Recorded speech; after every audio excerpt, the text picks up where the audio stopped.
We were running Youth for Christ camps at the end of every year, and we'd done so for a couple of years. And at that point, this young guy was coming to these camps at the end of every year, and the camps were specifically designed for at-risk, troubled kids in schools. The idea was that they'd just have a lot of fun. Every single day was filled with activities, so it was spent right near a big dam so we could go sailing and skiing and do all the water sports that you can imagine, and everything in between, horse riding.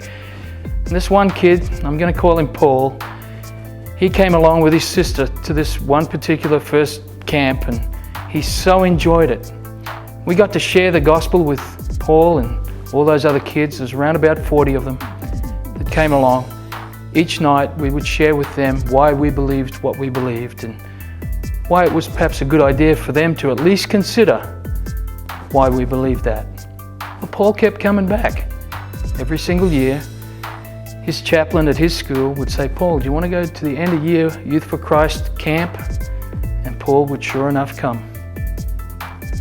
And over that period, Paul never really made any decision for Jesus, or never really kind of came out and said, "You know what, everything you're saying is good. I want to know more about it."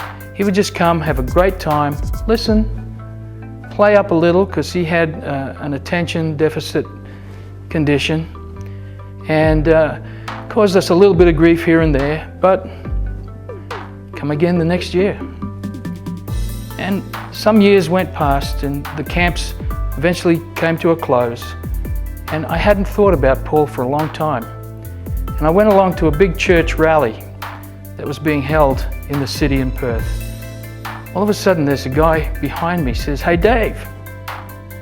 And I turned around, and here's this guy who's now about a foot taller, and it was Paul. And I looked at him and I said, "What are you doing here?" He said, "I'm a Christian now." And he said, "I put it down to those years that I was going to the YFC camps." You just never know the seeds you plant and what they can grow into.